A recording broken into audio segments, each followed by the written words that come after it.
Greetings and salutations. I am most pleased to welcome you to an extraordinary transcription of our humble show, Cosmos with Cosmos. I am Brandon. I'm Liz. I'm Mike. And lend us your ears as we embark on a timely journey concerning the affairs of the modern 19th century astronomer.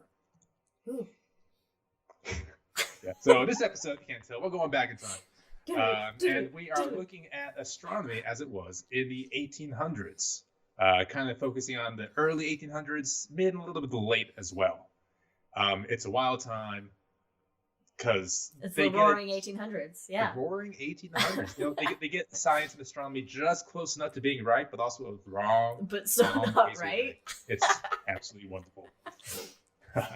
All right, so before we gallivant into that century, we, of course, have to talk about our drinks. So, Liz, what are you drinking over there? I am drinking the 19th century. All of it. All of it. Slavery and Civil Wars and all. I'm drinking it. And all of the 18th century. And this What's that taste like? It actually tastes pretty good, surprisingly, for the 18th century, or 19th century. And inside of this drink, it has Lillet Rouge. Yeah. Oh. And bourbon. It does. All right. Lillet Rouge, bourbon. It has lemon juice. I'm missing something. Simple syrup? No. Sugar cube? No? All right. Yeah, that actually might be it. That might be a sugar cube? No, well, I know mine has sugar cubes in it. Okay, well, anyway, it's a classic drink from the 1800s, in fact, called the 19th century. It's the white creamy chocolate. Oh, white creme de cacao. Yep. Cacao. Yes, and it's delicious. I knew it. All right. Well, as the vice president of the turn of the 18th century would say, bully for you. Oh. And also Ron Swanson. Yeah, Ron Swanson, yeah. Also meant the 19th. Now, I keep getting 18th and 19th. I know, because it's the 1800s, but it's the 19th century, so we're going to have to pick one. What are you drinking? I am drinking the plethora of planets because there were a lot. Plethora of planets. I just wanted to say plethora. That's all I wanted. It's a fun word. I like that alliteration.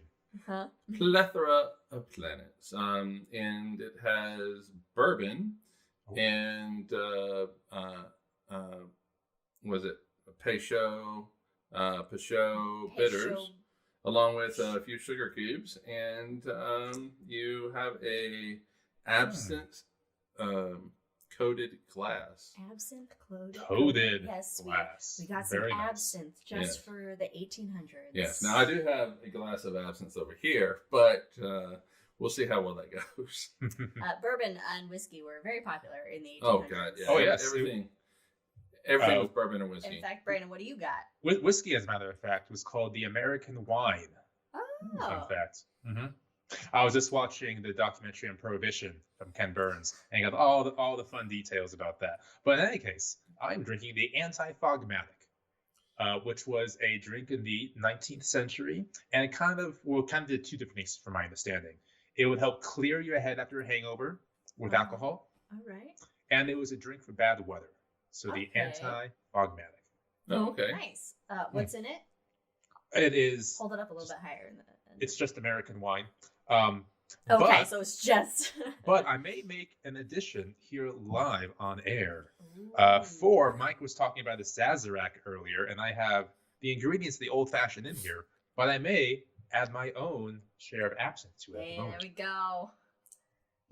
Oh, that's a beautiful sound. Nice. I was waiting for it. We're going to have our own little Euro trip little here dash. in this episode. Nice little That's dash when I first in there. learned about and heard about absinthe, was watching the movie Euro Trip.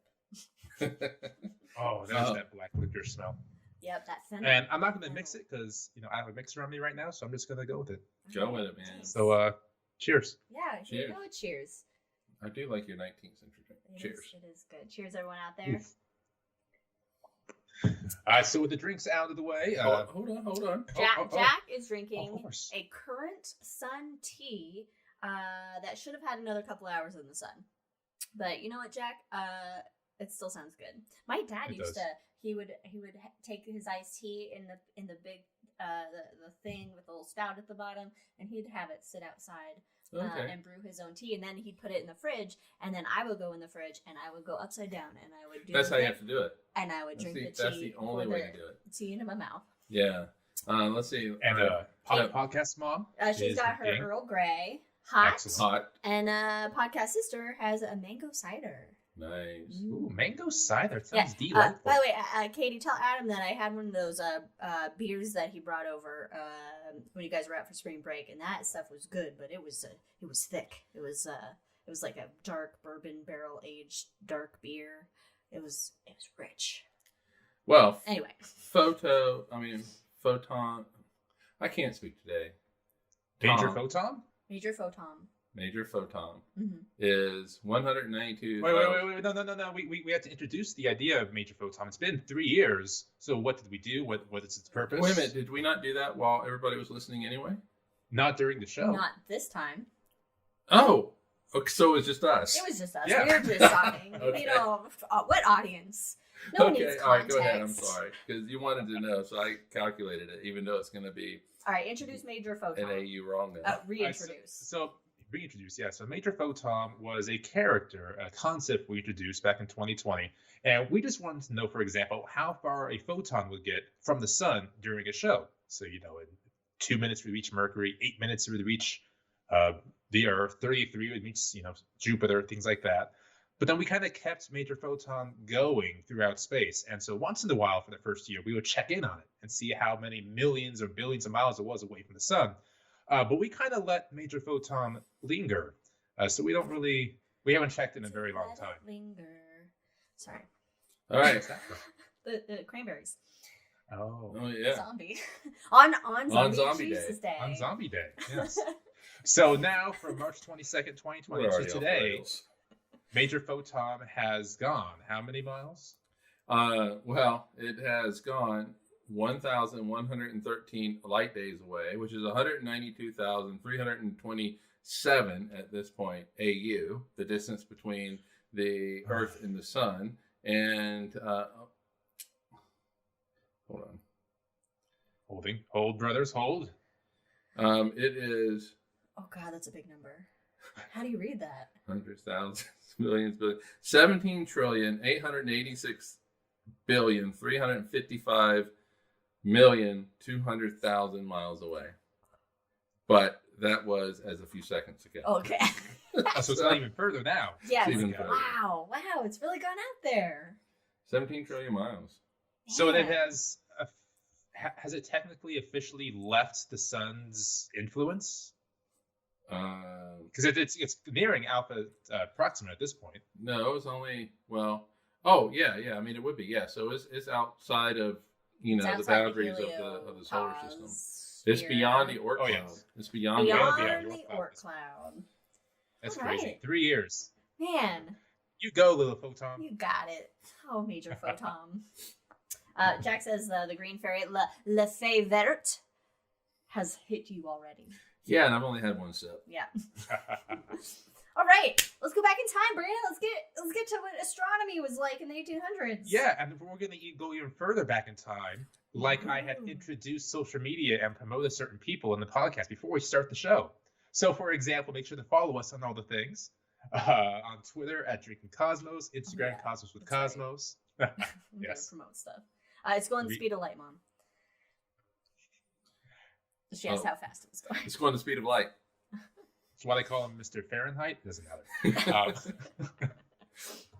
Of course, we have Podcast Sister with Delightful Arts, Wildixia on Etsy.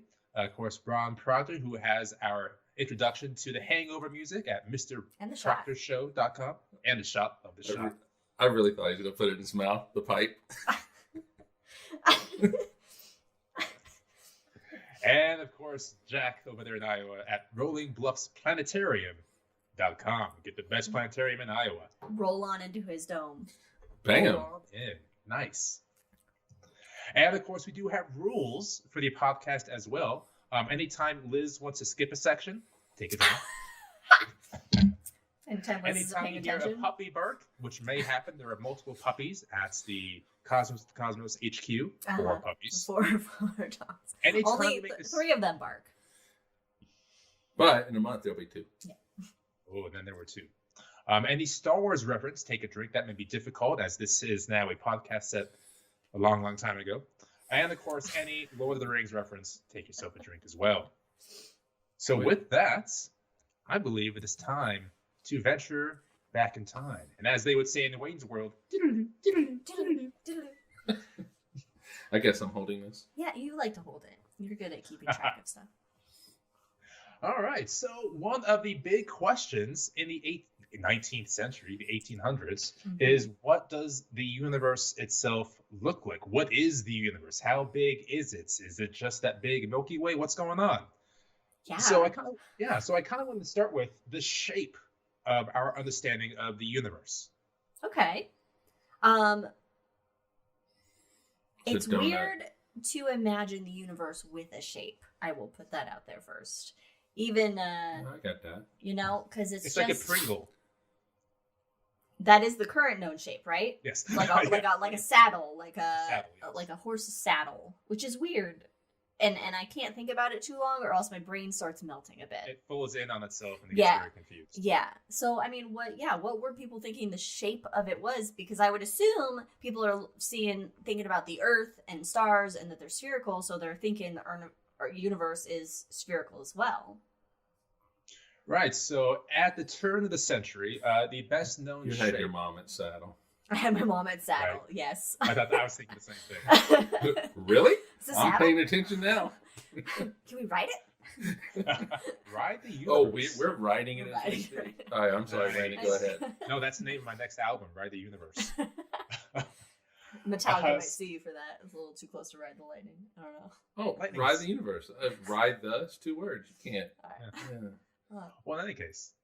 So the universe, as we understood it in 1801, the shape and size of it really came from 2 individuals, my favorite astronomers of all time, William Herschel. And Caroline Herschel, whom I will take a drink for at this moment. Cheers to the Herschels. It's also a fun last name to say. Also, it sounds like Hershey's. And I still haven't done a shot on them because I'm just waiting. I'm just building it up. It's going to be fabulous. So do not take them. Oh, I already did. Sorry. Gasp. No. So in any case. But you can check out our recent shot episode on Edwin Hubble coming out in a couple weeks. For ruin the surprise for me. Wait, don't you? Okay. All right, so William and Caroline Herschel, they were the foremost astronomers of their day. They started really as amateur astronomers and eventually got the king involved and all this money and then became royal astronomers. And so they would spend night after night after night after night surveying the sky and marking down each star's location. I mean, how do you not lose track of what you've already looked at, and what you've already marked down? Meticulous notes. Huge notes. Caroline would, organize them, and William Herschel had a phenomenal memory beyond photographic. I don't know how you can remember all those millions of stars. Yeah. But yeah, you can look through his notes, and just the detail is incredible. But the one thing he did is he made the assumption that all the stars' luminosity, the brightness, was the same throughout. Oh. So every star basically is supposed to be as bright as the sun. And from there, you can judge distance of how far away those stars are. So the thinking went. Because, of course, how else do you think that stars change brightness? That's true. I mean, you really don't. I mean, you only, at that point, you only have one data point, and it's our sun, for a star that's nearby. So, I mean, it's fair to assume, I suppose, that, all the other stars are like the sun, because why wouldn't they be? Yeah, at that point, the largest telescope of the day wasn't really usable, but it was called the Leviathan Purcellton. What? The Leviathan? Leviathan, yes. Leviathan. The Earl of Ross. It was a 75-inch telescope. It was huge. Wait, it's called massive. The Earl of Ross? The Earl of Ross was the man. Oh, and he had an observatory, and it was called a Leviathan. And it was basically... Leviathan is such an 1800s. Just think of some, church ruins from Elden Ring. That's what it looks like this telescope was sitting in. And it had all these pulleys that you could raise it up and down and all that kind of stuff. But as you can imagine, because everything moved, having pulleys and cables move the telescope with the sky, it was just really unwieldy. Well, It's difficult. yeah. I mean, but I have a tiny 6-inch telescope, and I have a difficult time keeping it up with the moon. Yeah. Yeah, but they were able to get some amazing drawings because they would draw at the time. Like with that, one of the spiral galaxies, Ursa Major, I think. I don't know. It's one of the Messier objects. And just really incredible detail. You really can see the spiral shape in the drawing. Yeah, I mean, Google like old, astronomical drawings, and it's really amazing that people. This is where I wish we had all our pictures from the 1800s. I was just thinking I know. Those would be really a good example of. It's in storage right now. Yeah. Waiting to make the move. So that was the biggest telescope of the time. The telescope that the Herschels were using was only 50 inches, which was still significant. Mm-hmm. They made all the mirrors themselves as well, which is quite neat. And this is 200 years after the invention of the telescope by Hans which was and then made famous 1.2 by inches of Galileo's telescope to suddenly 40, 50 inches. And they were using refracting telescopes, correct? Was this a refracting telescope then? Using mirrors and not lenses? I think the Leviathan was a reflective. Reflective, okay. I meant reflective, not refracting. I think it's reflective. I'm either right or wrong on that. You got a 50-50 shot. It's not like I'm going to assume it's reflecting, which is what I meant, using mirrors versus refracting, which uses glass lenses, which are more heavy and unwieldy and hard to make telescopes. It's hard to make a big telescope with a glass lens. Mm-hmm. So in that case, they used those limited telescopes, even though they were sizable at the time, to map out the stars, but with the belief that each star had the same intrinsic brightness to it. And so with that technique, they kind of made this map that the best I could describe it is like spilt milk on a table. Like it's like you take a drop of milk and you drop it and it splatters on the table. That's kind of what it looks like. Yeah, it's not circular. It's it's like because they're basing the shape of the universe off of the distance of stars, which is based off their assuming the luminosity is the same as the sun. Yeah, and to be honest, though, I mean, you got to start somewhere. You do have to, and it's all. I mean, and this is pretty advanced astronomical science for this time. Right, and so everything you make is, with science, you have to make that initial assumption, and then you kind of test it and go from there. But yeah. Is there any bug splat? I love that. So Jack says on YouTube there, they call it the bug splat. Oh, yeah. Is it in some museum somewhere, my mom asks? I'm sure it's in his notes and that they just have it stored somewhere. But you can look it up online, the Herschel's map of the universe, and it's a tattoo I really want one day. A question, and I'm sure we've talked about this ad nauseum or have brought it up, but when did we first figure out, stars have different luminosities in order to get, was that with standard candles or? That's a good question. Does anybody know? Let's find out as the century goes on. Okay. Let's do it. So a couple of interesting things did happen with that map, even though it looks like a bug splatter. Number one, because there are, the amount of stars anywhere you look around Earth is the same. That put us in the center of the space that Herschel saw. All because anywhere you looked, the distribution of stars was even throughout, mostly. I mean, yeah, but I mean, was anybody like, well, we're probably not at the center of all things here? At the end of... based off the books I have read. Does that count? So based, which is what a lot of these notes come from. They always say, based off of these measurements, the Earth is, in the 1870s, they say it's in the center north of the center. So it's not quite, but it's near the center. But they're just limited technology at the time. Right. That's all they can do. That's true. But an odd thing happens with these maps, especially in 1801 and 1876, is that because a lot of these stars are within the Milky Way, obviously, the plane of the galaxy, the map is stretched out lengthwise. So it's like a bug splatter that was traveling fast. So it's stretched out lengthwise to kind of make up for that stretch of the Milky Way in the sky. So they were kind of getting it right. They're on the right track. They're on the path. Yeah, they're on the track. They're like, okay. Yeah, so if we fast forward then to 1876, At this point, with many more people making observations and measurements, we have 18 million known stars, and 15, that is just so many. I know. And it's so many at the same time, so little. I still don't even know. It's nothing compared to my the brain still can't comprehend being able to keep track of these stars. I mean, I know that they're always in the same position every night, and there's definitely no light pollution or a limited amount of light pollution at this point because it's so candles. I mean, yeah, I'm sure you have. Electricity is not widespread. Yeah, you're not going to have all the street lights and everything, so you just see. But just to be able to, I mean, even with a telescope, when you look through a telescope, whether it's tracking or not, I mean, things are just you really can't tell what you're. Us trying to find the green comet that was around last month with binoculars, I was like, I don't, and I'm trying to use I take the binoculars down. I'm like, okay, here's where I'm looking, and then I put them up, and I'm like, I don't know where I'm at.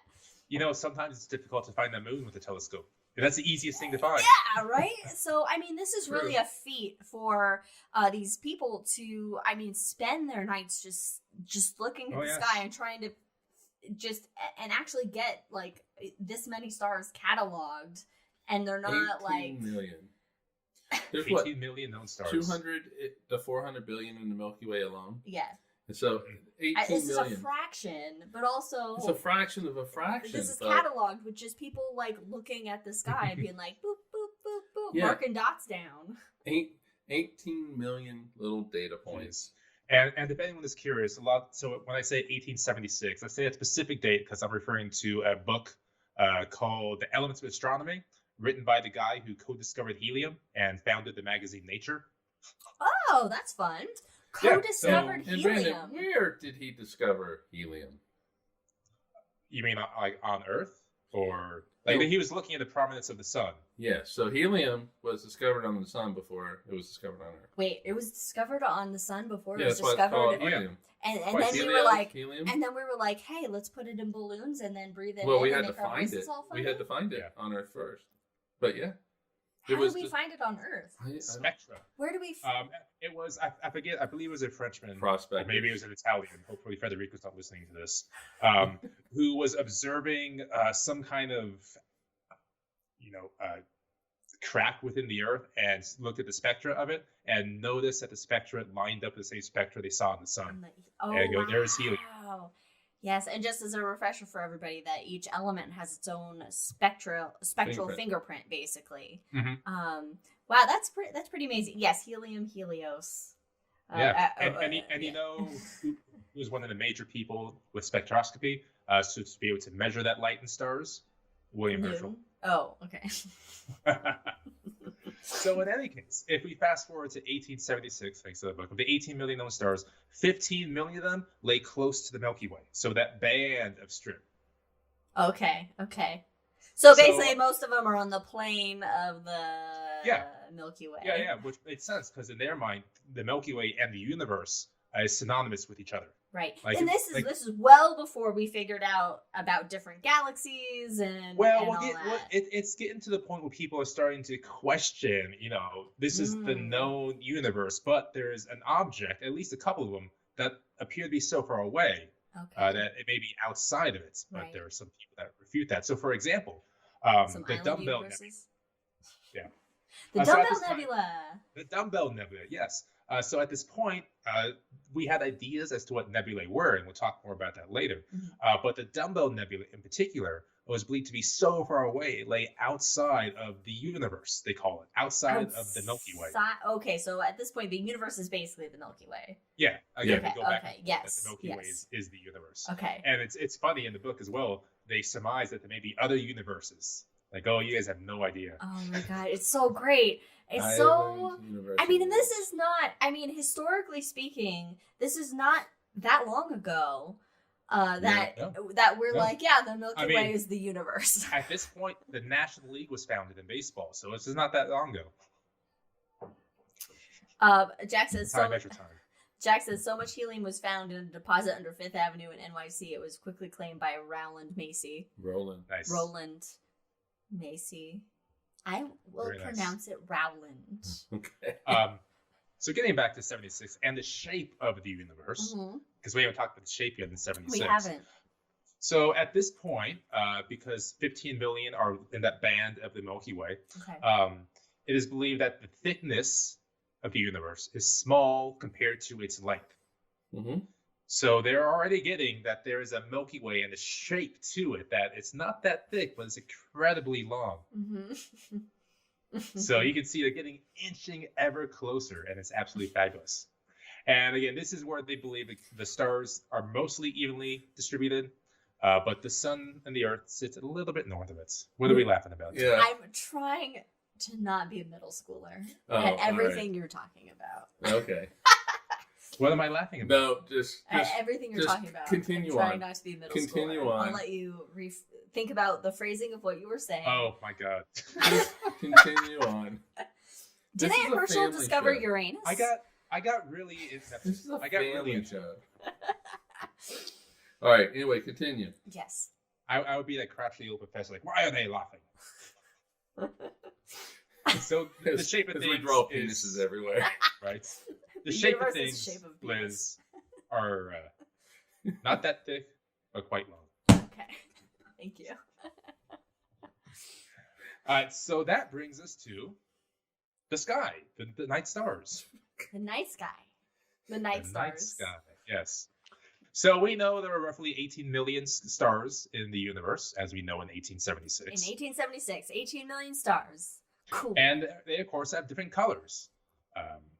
Yes. What colors of stars out there, Liz? We got blue stars. We got, your orange stars. You got your red stars. You got what look like white stars. One of my favorite things is instead of red stars, they call them scarlet stars. Oh, Ooh. that's so 1800s. Scarlet stars. Isn't that lovely? Scarlet. Yes. I love that so much. Scarlet stars. I like that. And according to, the historians in 1876, these stars change color over time as well. So, for example, the star Capella was red in ancient times, but is now blue. And the star Sirius was red thousands of years ago, but is now, as they say, green. Go on, Liz. It didn't really change color. What? How? No, okay. It was our perception of it that changed. But how? Yes. I don't know how Sirius could look red to ancient peoples. Are they just going off a record? Are they just going off of just? Well, after a bunch of wine, you pick a color.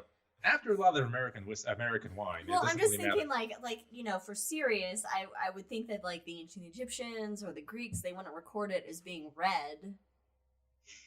Well, also keep in mind that the kind of definitions of colors slightly change over time as well. So, for example, in the Odyssey or the Iliad, whichever one was first, I guess there's the Iliad. They did, first. Yeah. But written By anyway. Homer. Anyway, yep. Anyway, so the color of the sea is described as red. It's consistently throughout.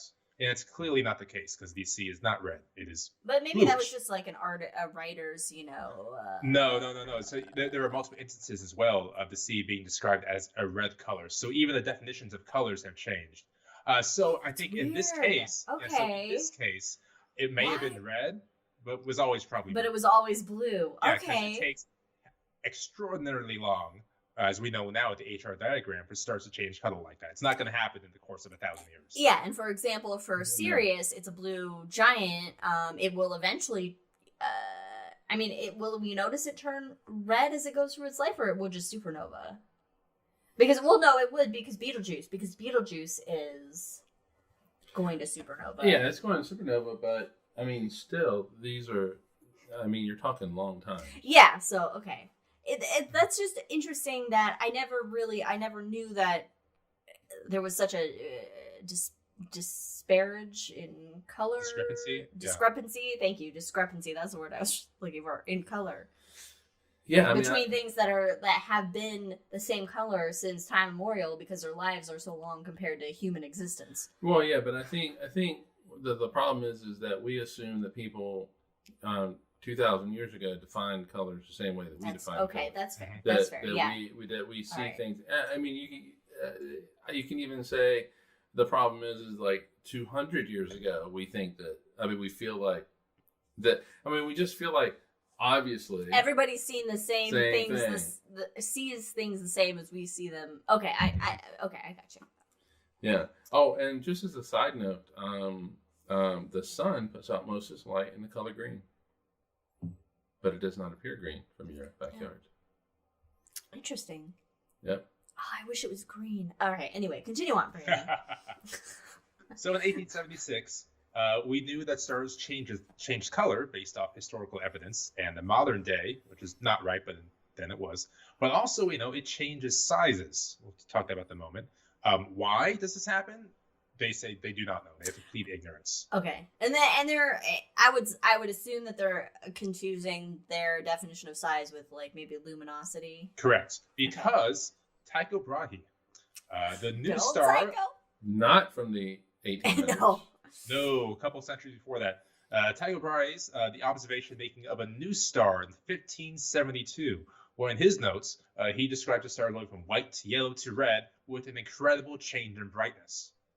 Now, of course, today we know what the hell that was. We know that was a supernova, but that wasn't going to be coined until Fritz Zwicky comes along, decades later. Mm-hmm. So to them, the stars just change color and size whenever they want, and they're not quite sure why or how. Whenever they feel like it. I mean, it's just like the stars of Hollywood, Meanwhile, they like to argue that the universe is unchanging.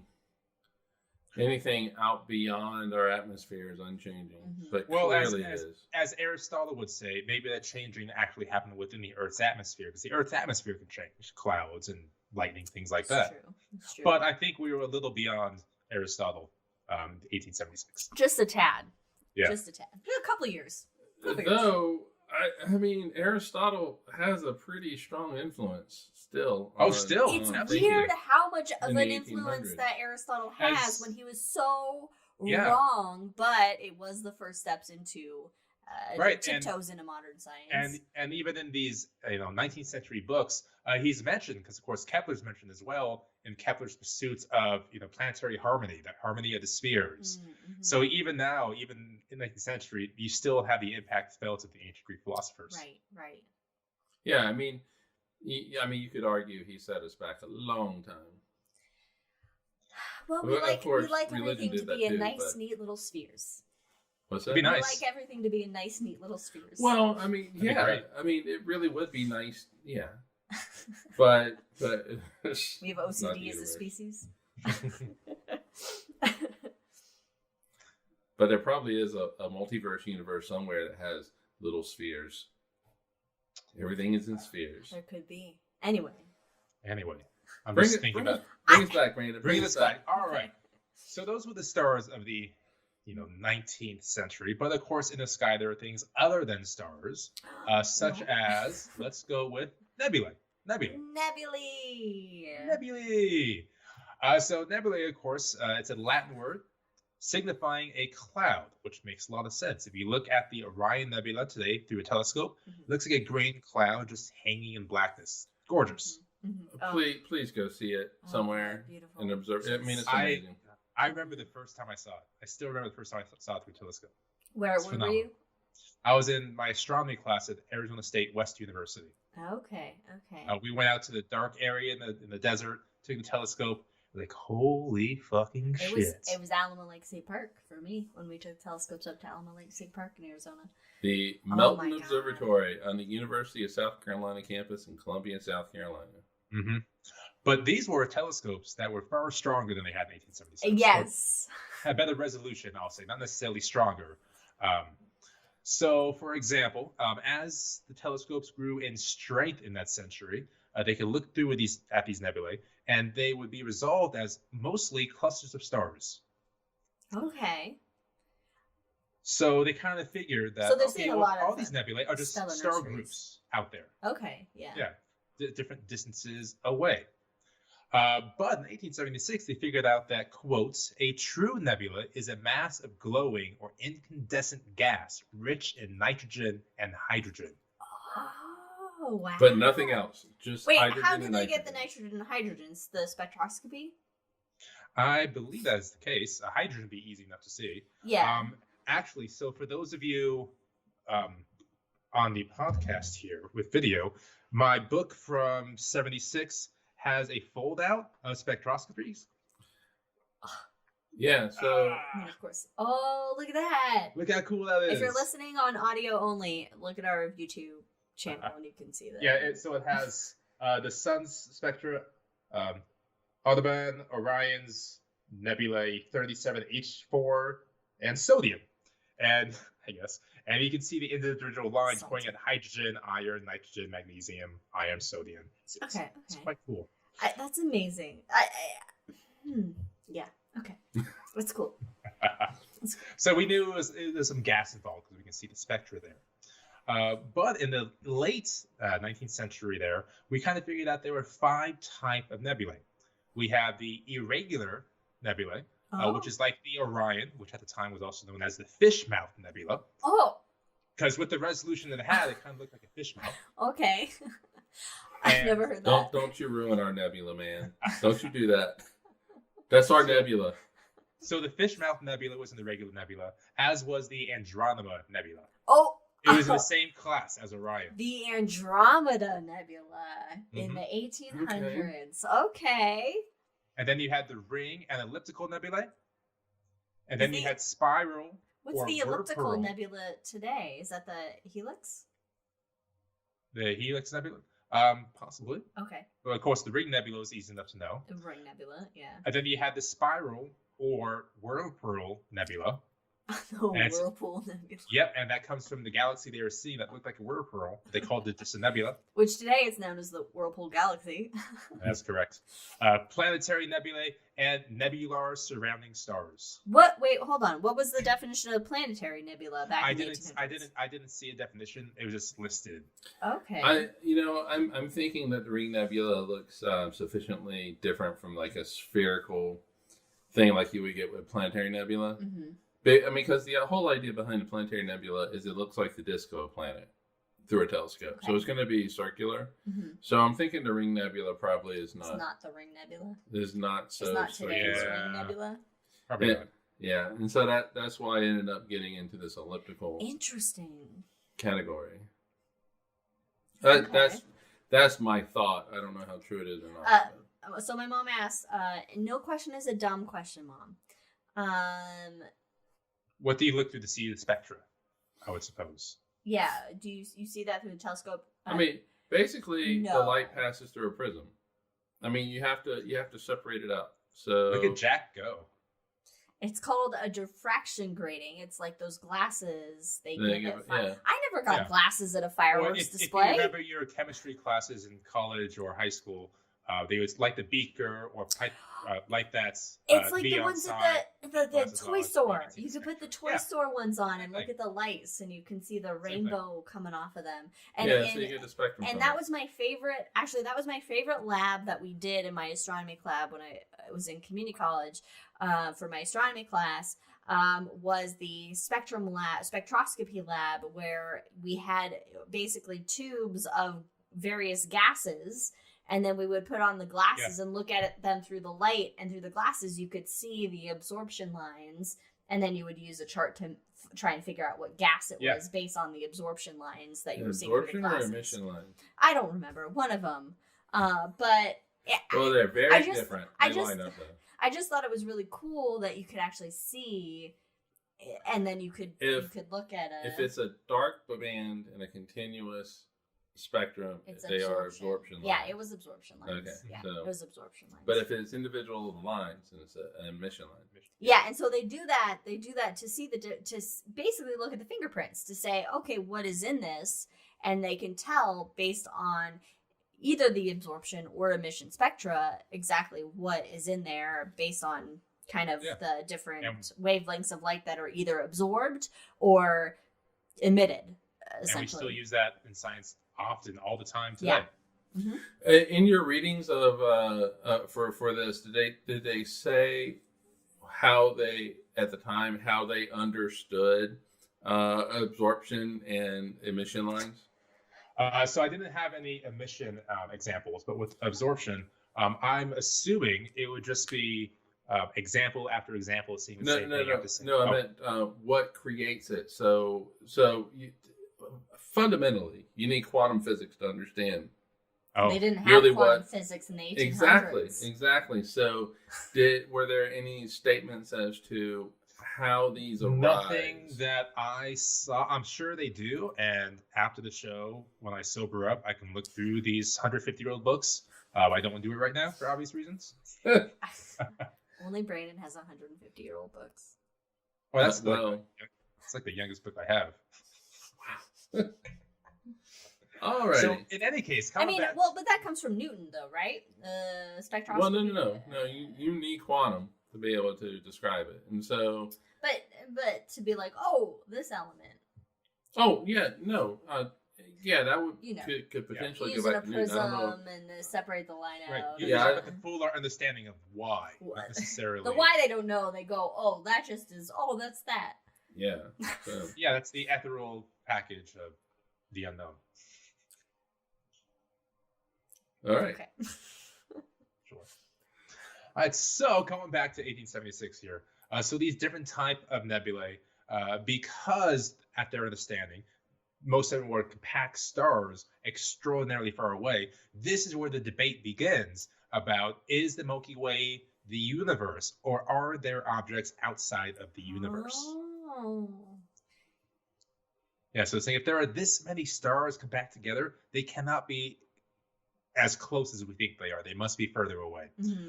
And that ultimately, comes around in a great debate, which we've talked about before in the 20th century.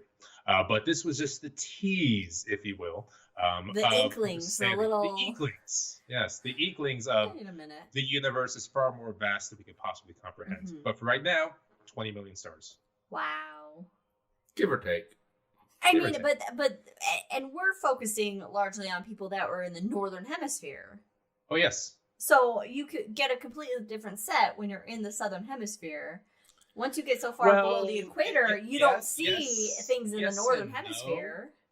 Only because the distribution of stars is still going to be mostly even throughout any hemisphere, except with most lying within the Milky Way. They do talk about the large and small Magellanic clouds, the small and large Magellanic nebulae, as they're called, Of course. and say that these are pretty big, and they may lay outside the universe as well. Oh. There's no, they say, I remember, there's no evidence that they are part of the structure of the Milky Way. Well, and that's true. They're not. Yeah.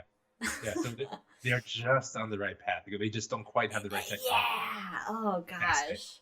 It's like right so close. But then at the same time, then it makes me wonder, well, we think we're right there on it. How far are we gonna be off, Well, based on Isn't that future great? technology and future science that we can't even comprehend yet? in 200 years, there's going to be a Cosmos podcast happening 200 years? in Okay. 200 years. All right. And they're going to talk Yeah. about 21st century Well, astronomy and physics. We are what, 29 years and 364 days away from first contact, I think. Isn't that right? Oh, actually, First yeah. contact day was like yesterday, I think. Well, 2 days ago, maybe. Yeah, I saw Yeah. I saw a social media post about first contact day. Yeah, so yesterday. we're close. Oh gosh. Oh, but we're you know what not, though. happens? You We're know what not. happens between now Well- and then, though. We're not We're too close far. to that too. That's looking off into the future. We are looking to take a drink a long, long time ago.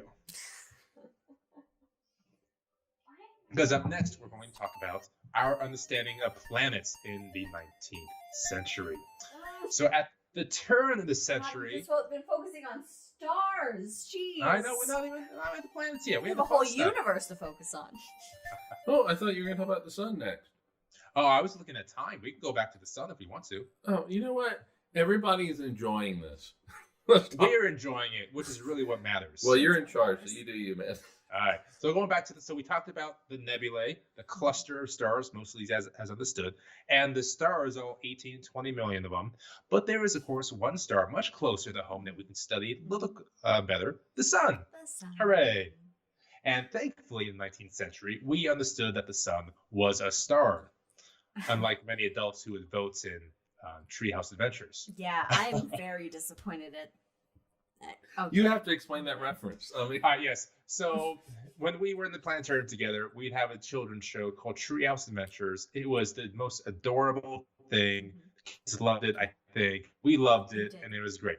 But during the show, we would ask questions. One of the questions would be like, okay, what does this cloud look like? Or, what does that cloud look like? Or what is the sun? Is the sun a star, a planet, or a moon? The amount of adults who seriously said the sun is a planet is not zero. No, It's not zero. And It was- the amount of adults that answered that question wrong is were not convinced they were zero. correct. Yeah. Because you would hear, they would go, oh no. But we would have that as like a trivia question for walk-in for shows because That's true. we had buttons on the seats and people could answer the trivia questions with their That no buttons longer while they're work waiting because, for the. you don't take care of it. Yeah. mean, and kudos the to the amount of parents. people that got that question wrong. Oh, yeah. But But at the very least, they were like, oh, well, let's know more. It wasn't like when the church troops came in and said, cover your ears as we talked about the Big Bang. Yes. oh yeah, or when they would tell us that we couldn't talk about certain things. Yes. But And then we would talk them about anyway. certain things. Yes. You kidding Yeah. me? We're going to talk about certain Do what things. we want. Yeah, but anyway, Anyway. what does old chap William Herschel do in 1801? Oh, in 1801, my old chap, William Herschel, my best buddy, Old chap. he discovers the temperature of infrared. So Newton knew, of course, that the prism could shine out light into various colors. But then William Herschel stuck thermometers on the ends of that Yeah. and saw that the temperature changed as well. Oh, that's interesting. Yeah, so he would run the thermometer over each of the colors, and he went off. And he He noticed. went off grid. He went off script, just a little bit to the right of the red, and the temperature spiked. And he went, And oh, honestly, there's something here I can't see. Yep. If That's I'm causing- remembering this correctly, maybe you can correct me on this, but I think he was writing down the temperatures and just kept the thermometer in place and didn't bother moving it. When, of course, the sun moved, the colors changed and it hit that infrared spot. I'm not sure if he did that on purpose or if it was a mere accident. Like Well, that. either way, he discovered the infrared. That there's light we cannot see. Yes. Uh-huh. In fact, there's And a lot of that- light we can't see. And that is just the infrared is just the whisper of the rest of the universe. Just knowing there's Ooh. beyond. Okay, take a drink for that. That's good. Whisper to the rest of the universe. That's a beautiful quote. I've been writing more, so things come out better. So I'm we're sorry, understanding I now. want that as a tattoo somehow. Okay, Hey, I gotta remember that for later. Well, so just watch the podcast. there you go. Somebody has to. So we are understanding now that the sun is more than meets the eye. That Just like Transformers. I thought you'd appreciate that. Thank you. We're understanding that it gives off more than we know at the time. Yeah. And so moving forward another couple of decades, we realize that the sunspots, the activity on the sun, gets busier and decreases in cycles. Heinrich Schwab in 1843 discovers the first solar cycle from his notes and realizes these things change in a cycle or cyclical over I mean, time. you got to study that for 22 years. Oh, well, multiple. Yeah, because you have to confirm it. I mean, gotta you got confirm to it. confirm it. Because it's 11-year cycle. Yeah. Yeah, so so, I'm you got to assuming, confirm it. I'm assuming that Heinrich had his notes and looked at other notes as well, because surely there were solar notes from the last couple of decades. Oh, I yeah. mean, I would assume People so, were yeah. measuring the sunspots. Mm-hmm. Because So I think Galileo was one of the first to see sunspots. Well, he had a telescope. Yeah, well, but he projected it, I believe. Yeah, because Yeah, you can't 'cause look he- directly at the sun. I mean, you can. Well, you can, but it's gonna. Well, hurt. you It's can, gonna but suck for you're your not eyes. gonna see You anything won't after. look at it for much longer. after Yeah. yeah. Oh, if only. So we have the temperature of infrared, we have solar cycles, and as we talked about in 1868, we discovered helium using spectral lines of solar prominences. So it gives ideas and clues to the inner workings of the sun, because now we know that there are cycles. We know that there's helium involved, lots of hydrogen as well. We obviously don't know that hydrogen atoms are slamming into each other to produce helium. Over Yeah, time. we don't know the nuclear fusion yet. We We're not need there. quantum for that. Yeah.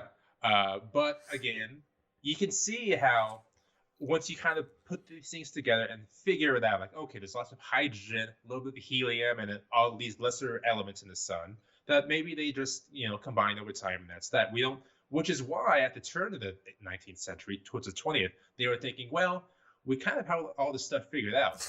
We know kind of what's happening. We know the end results, and we're close to the end. Close in, guys. Yeah. We got it. We did it. We did it. We did it. We figured Congratulations, out the everybody. entire universe. What's What's the quote, Mike? the quote is that physics is going to now become biology, where we're just classifying things. And guess who comes along a little bit later on? Planck and Einstein, and just fucks that shit up. Motherfucking Einstein. Yeah, but Planck is the one who really threw the monkey wrench. And so, what's crazy though is like you're looking at these. We're 200 years removed. At the end of the 19th century, we're 200 years removed from Newton. And thank you. You're welcome. Was it a hair? I was gonna die. No, it was like a little. He had a facial prominence coming out. Yeah, and so I mean, what was the thought among physicists where, okay, so we have all these stars, we know that gravity exists, and we understand gravity through the lens of Newton. How come the universe is not collapsed in on itself? So you have this like bug splatter, this milk. Love that. This milk drop map that Herschel came up with at the beginning of the 18th century, but still that's 130, 140 years removed from Newton's, theory of gravity. And I say I don't know the answer to this. I realize this is more of like of a historical physics type question. Let's do it. I'll have to look it up. But what were their thoughts? Because you would pretty much instantly see that the universe cannot be static, which is what messed with Einstein. But also is that gravity is actually going to pull all of these things. But away. are you looking at this? You're thinking about this though in your current knowledge reference? I'm thinking of this in terms of Newton. I'm thinking this. I am thinking of this in terms of Newton. Are they like thinking of gravity as like that kind of a force that should pull everything and collapse it on itself? So Newton said. Or is it just the thing that makes apples fall down? No, see, Newton says, is this a hangover conversation? Yeah, let's put a pin in this one and hang over it, because I have thoughts as well. I have the thoughts and opinions. Okay. Based off. Hold on. Let's do ASMR for people. I don't want to do that. I'm so glad I don't have to hear that. Oh, I hear it. Oh, damn it. I hope it's watery. I made a really big drink on purpose. I wouldn't have to make another, but I may make another if I hangover. This is fun. Well, you have absence. I mean, historical astronomy, it hits. It's hits right all up of my alley. our. Yeah, I mean, I love this. Until we get to the history of human spaceflight, which should be another fun one. Been trying. We're not there yet. But that is with Konstantin Chvalsky at the turn of this century. We'll talk about that in a few moments here. So let's move to the planets. The things that go around the sun. Planets! Yeah, because holy shit, we've been focusing on stars and not the planets, and the planets are not... Are not what? Nobody Finish knows it. about all the planets, or they think there's too many planets. I Or mean, they don't know what enough planets. There's two things about the 1800s that I love about planets, and my most favorite is number one on the list, which I guess Brandon's going to hit right now. But this is my favorite story. Oh, this is my favorite story too, about discovery of planets. Well, of this particular planet. All right, so let's put this in perspective, and we'll have Mike take it away. Oh, okay. So so in 1801, we have, let's count them, Mercury. It's not 1801, I take it back. Let's do December 31st, 1799, just so we can be a little more careful here. All right. We have Mercury, Venus, Earth, Mars, Jupiter, Saturn, Neptune, Uranus. Sorry, no, I take it back.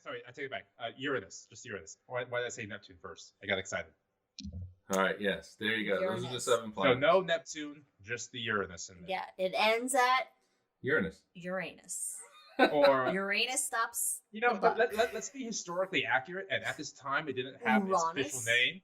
Oh, George's King George star. III. George's star. King George III. Hey, George's star. My star. His star. And even at that time, the names were still in flux depending on what country you're in. So let's call it George's star for 1799. George's star. So but we're going to piss everybody else. We're going to piss off everybody outside of England. Yeah. It's not Federico. But Isn't that? But we had people studying the orbits of these planets, Mhm. and at least one of them thought something is a little bit odd. So, Mike, Oh, it wasn't just one. yeah, no, Because okay. planet orbits should be stable. They It should be predictable and stable, and nothing weird should be going on. All right, so you discover Uranus, and Uranus is going to slowly march around the sun as it is moving around the sun. We're going to be able to see it slowly march. And we should still, for sake of historical accuracy, just call it George's star, please. George's star. Or as George would say, my star. So people are looking at my star, Uranus. Yes. George's star, Okay. whatever. I'm going to call it Uranus because I can't call it anything. Well, hold on. Anyway. When was Uranus officially made the name of Uranus? Oh. Or in the Greek pronunciation, Uranus. My gut says the 20th, 30s. That's my gut, What? but I may be wrong. Wait, the what? 1820s, 1820s. Okay, you said 2030s? And I was 20s like, or what? 30s. 1820s. Okay, 1820s, 1830s. All right, so... Maybe wrong, but I think so. Well, by the time we get to this, it is already called Uranus, correct? It doesn't matter. I'm going to call it Uranus. All right. It's Uranus. We're talking about Uranus, everybody. Okay, so... Get out. They're noticing where Uranus is. They mark it down. They come back a couple of nights later, a month later, whatever. They notice where it is in the telescope. They mark it down. And then they compare it to what Newton would say Uranus is located. And it's not. It's not where it should be. It's not where it should be. No. Wait. My God. They got caught in my headphones. It's okay. And so the thought is something's pulling on it because Newton's gravity, right? So it's pulling on it. It's pulling it out of its orbit. Dragging it a little bit. It's not where it should be. Yeah. There's got to be some external influence that's happening. So I believe he was French, Urbain Le Verrier. You believe he was Yeah, French? he's French. Urban. With the name Urban. of Urbain Urbain Le Le Verrier. Verrier. It sounds like a fancy water. Could be I German. bet that motherfucker could protest. Oh shit! I'm Protest. retiring at 62. Damn it. Anyway, but he was a mathematician. Oh. He's not even an astronomer No, he just likes to do math. or a physicist weirdo. or anything like He just that. likes to add So he's a mathematician. So he actually used Newton's equations and actually calculates where this unseen planet would be that is actually pulling on Uranus or George's star, whatever you want to call it. My planet. We'll say Uranus. My planet. Is actually pulling on it. And he lets a buddy, Johann Gale, know. Hey, Johann. He sends them a text. I'm doing some math. I'm doing some. Bro, this And- shit's not adding up. And I need can you to- read, But I need can you to read, look at some right. shit. And then just make sure you read what happened in the notes there when you get to it. so Gale, he actually is an astronomer. He's at an observatory. I think it would be like Galilei. Yeah, I think actually he was at the Berlin Observatory. Okay. And it's not in the notes, but I believe he was at the Berlin Observatory. He's somewhere in Germany. All right. He sends them a text, sends them an email with Sends a some paper, text. a little Just, PDF, sends it off. Yo, my man. Yeah, check my math. And he actually tells Gale where that planet should be. Hey, this should be here. Love that. I need you to look through your I scope. need you to look this up. And and Gale's see like, if it's there. dude, I ain't got nothing else going on tonight. Yeah. So Sure. Look, this, I'll go find your fucking. this You chick know, canceled my on buddies, me. they went down to the bar. They left me here at the observatory. I ain't got nothing to do. I'm just gonna look. I'm gonna look where Nothing's on this Netflix this tonight. French man told me to look. Yeah. And Always do what the French tell you to do. You got to believe the They French. got the best fries. And we don't get along, us and the French, but I'm gonna look where he told me to look. And guess what? He went out. He opened up the observatory. He opened up the telescope, put his eyepiece in, and what did he do, Brandon? He found that fucker. He went and found that fucker. Yep. Said, he found hey, it. Yep. And it's right here. so actually, You got it. he found it within one I'm night. sorry, I don't know how you even, but okay. Within a Guy's like, night. fuck yeah. I'm assuming is what he said. Well, that's, he's not that's the very French- French. he's not not the Oh, French sorry, one. sorry, yes, I apologize. That was He's not Urban who French. said that. Johan's not French. No, he's German. He's German. Yeah, so it was more I- angry sounding. It's very angry sounding, but with love. Pizza. Yeah, and so it is the craziest story, but it's a great story. It's countries, nationalities coming together to work together to solve a problem. You have math honestly, coming with. I think it's countries coming together. I think it's nerds coming together. It's nerds coming It's together. all it's like nerds. Like this is cool nerds stuff. man. uniting. This is Across across borders. disciplines. Yeah. Nerds don't prescribe to borders. No. I this will is- also say, between Mike and Liz, I think this was the most drunk history we have ever done. Like I could visualize this happening. We finally reached what we were trying to achieve with Cosmos and Seven Cosmos. The original name for Cosmos was Drunk Astronomy. And so We That's finally what we did did it. it. 2014, Bro. 2015. we did I found it. Yeah, and so he found it within the night. So Neptune is the only planet to be discovered with math versus math. observational astronomy. Confirmed with in our solar system. observations. In our solar system. In our solar we can say system, that. confirmed Well, with yeah. observations, but really discovered with the math because Uranus With the was math. not where it was supposed to be, and it should be where it was supposed to be if there was no other gravitational influence on it. Wait. It would be where it was supposed to be. Love it. This is just an episode of tattoos. Okay, I know, right? So let's fast forward a century. I know we don't want to do this, but let's fast forward Okay. a century. All right. We're doodling. We're looking at Pluto. Oh. Ooh, Pluto's orbit is not where it's supposed to be. Oh, fuck. my God. The jury is still out Take your on glasses that. off. The jury is still out. But there could be a planet X. And so See. we will go back to 9 planets. Interestingly enough. Okay, Well- no. Well, we can't say back to 9 planets. Oh, okay. What? In the 1890s. No, here. that's no, Reel this no, back no, into no, the episode here. That is Nice. true. Reel this back into the episode. Reel us we back don't in, have, we Amanda. don't have 9 planets in the 1800s. No, we have 190 billion. We have many more. Okay, yes. So we let's just talk talked about how many we have planets a that there plethora. were. A We have a plethora of plethora. planets in the 1800s. plethora of planets. talk So about as that. we had previously discussed, we had, of course, a plethora of planets. I'm finding something on my phone here. There we go. So in 1856, according to the good Irishman, was it Lardner? Lardner? Anyway, Say it with Lord- confidence, man. Do well, an I accent. was looking for his first name. Oh shit, his first name's even better. Ready for this? Yes.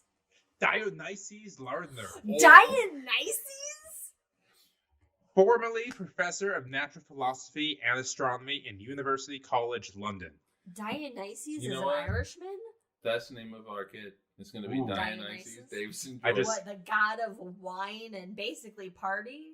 And then you just called him Dio?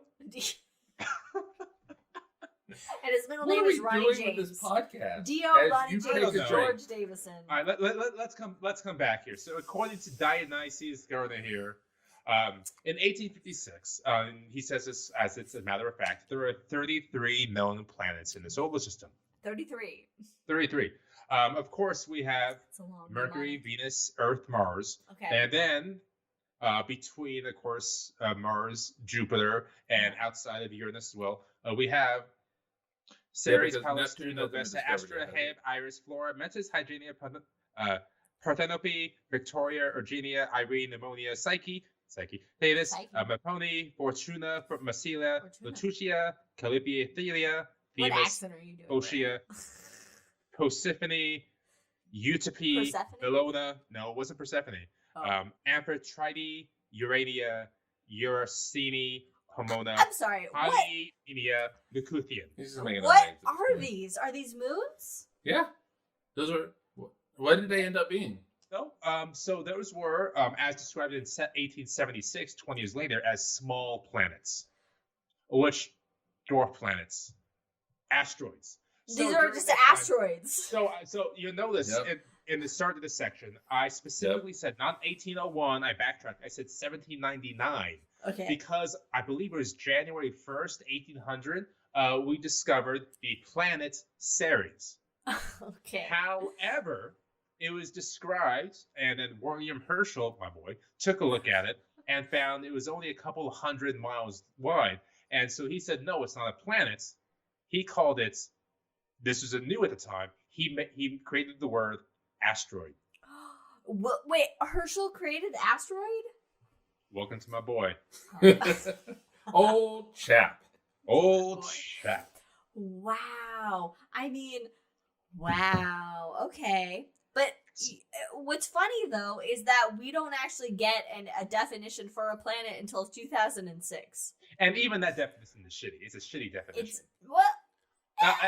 It's a shitty definition. I don't know. Clearing its orbits?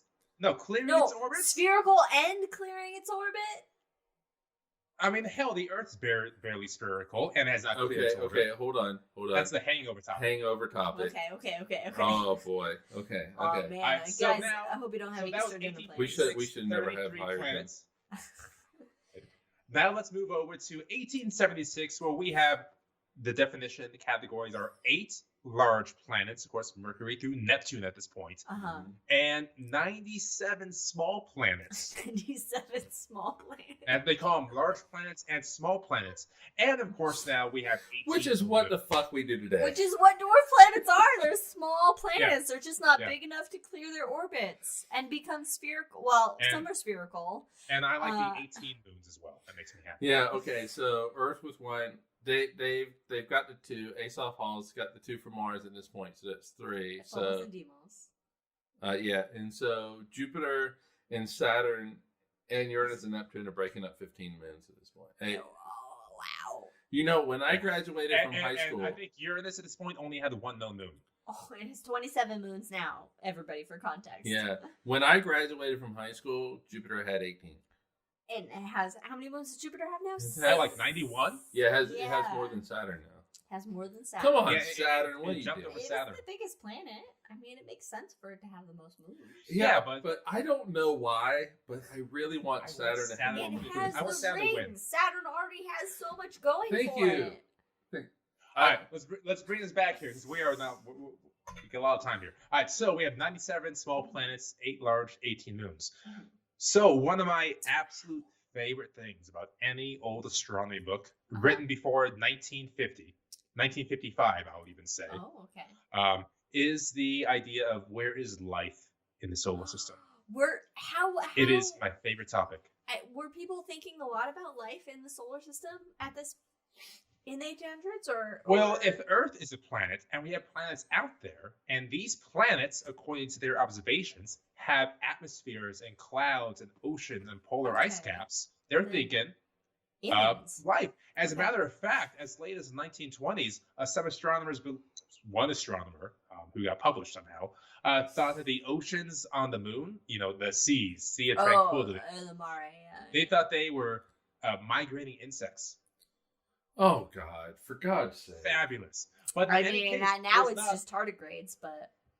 Hangover. Okay. Well, it wasn't too long ago, quote unquote, that they just thought that Venus was a tropical planet. Well, yes, and that's exactly right.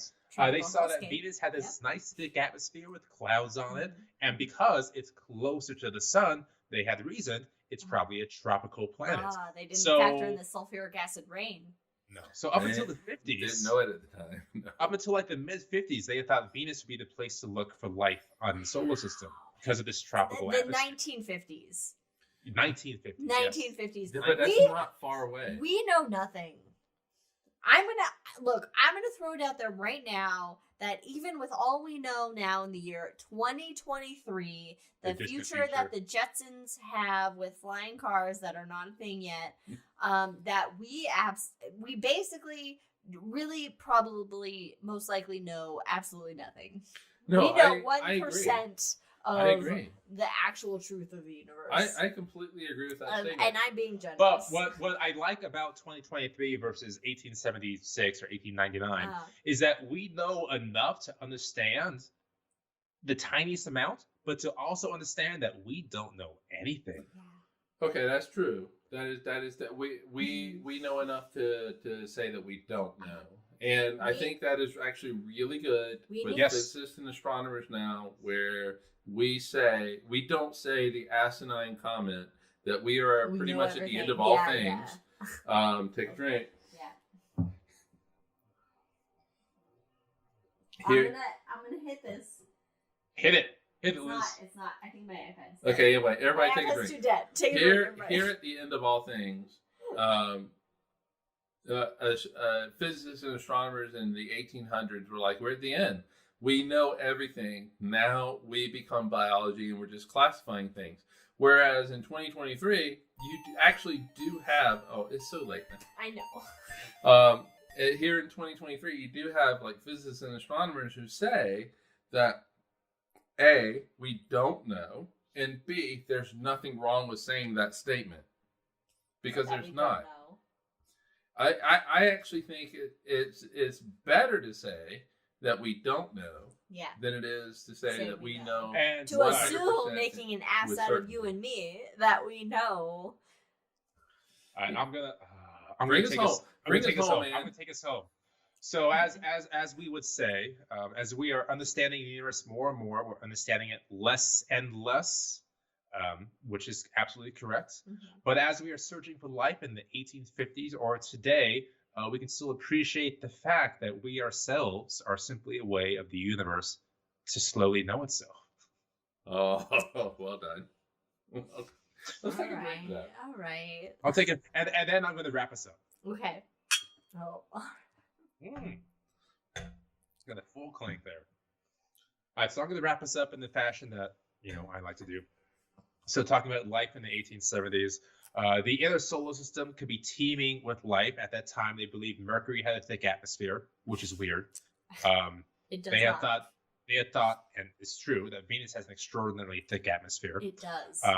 In the books, they mention how Mars has oceans, and we see them recede over time. It doesn't. It has ice caps. It does. And we see those seasonally recede. Yeah. And they know that they have clouds and weather as well. So of course there must be life on Mars. Ooh. Okay. Now looking beyond Mars, the issue with the outer planets is of course they are larger masses, so they have greater gravity. So how could biological creatures contain enough strength in their bodies to survive on these planets? Star Wars. What? That's what you think in best fit? Yes. Okay. Oh, do we have to take a drink for that? Yeah. So. All right. Damn it. Cool. We gotta. Oh, I forgot this isn't. Fuck. God damn it. Fuck. Goddamn. I need to remember to charge. Welcome to my the iPad. last few minutes of Cosmos. Well, we need a second monitor. No, I need All right, to so the knowledge of the 19th century was not gas giants. They did not know that they were gas giants. They just figured that they were massive planets, and the gravity would be too intense for life as we know it. So they just wrote life off. Maybe one of the moons they talked about, which is really cool. And they can't, but not the planets themselves. And they don't have real detailed observations of the moons of Jupiter or Saturn to really. No, but Europa has always been one of the favorites early on. Has it? Okay. It has been. Okay. It's still a favorite today, everybody. So that was 1876. If we look forward to the 1890s, again, we get so close to just exploding the knowledge. We have absorption lines. Using the absorption lines, we understand stars have redshift to them and are moving away. And we look at nebulae at the time, and they are moving away, but those are actually galaxies moving away as well. Annie Jump Cannon, Annie discovers her first star on her way to superstardom. I can't help but think Elden Ring with that. That's Brandon's character in Elden Ring. My Elden Ring character is named Annie Jump Cannon. Well, one of them, anyway. The best one. And then we have Konstantin Tversky, the father of Soviet rocketry, who's fully alive at this time. At 1895, he's beginning to surmise sending rockets to space. Instead of halfway alive? Yeah.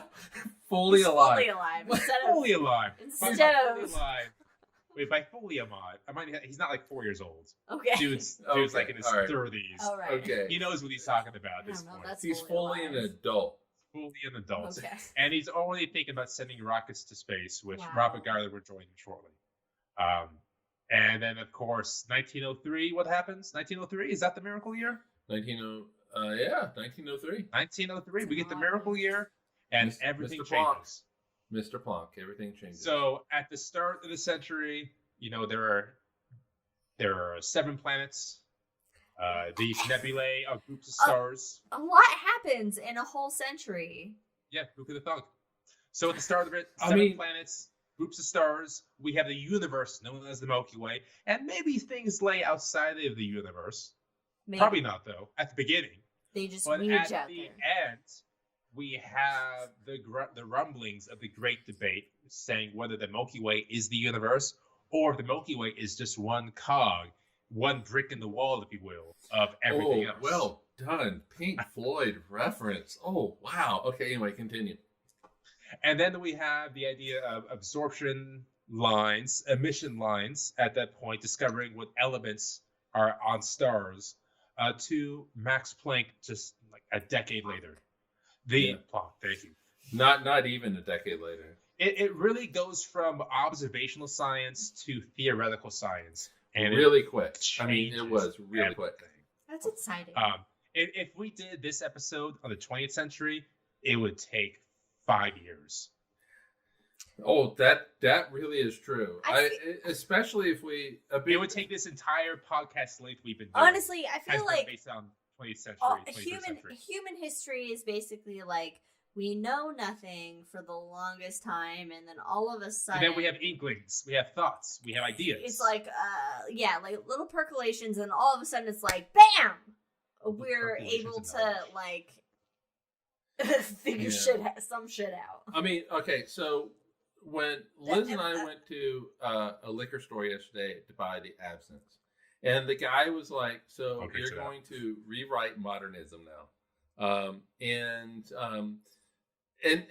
really and truly, oh God, I had it formulated in my head, and now I've lost it. But I mean, in the 1800s, it's like the 1800s are on absence compared to like the 1600s and 1700s, and it basically rewrote our understanding of the universe. And then the 20th century came along. I got this. If the 19th century was one small step, the 20th century was one giant leap. All right, take a drink of that. Cheers. And with that, ladies and gentlemen, thank you for joining Cosmos with Cosmos. This was wondrously, delightful, as Teddy Roosevelt would say, episode. Again, follow us on all things. Watch the shot. Listen to the shot. It's great. For those of you here with us on YouTube, or if you're not at this point, doesn't matter, join us, The Hangover, where we'll talk about what is a planet. We'll talk about science in the 20th century. It's going to be great. It's going to be a good time. And I'm going to make a second drink, and I thought this would last me 2 hours. Cheers, everybody. Bye.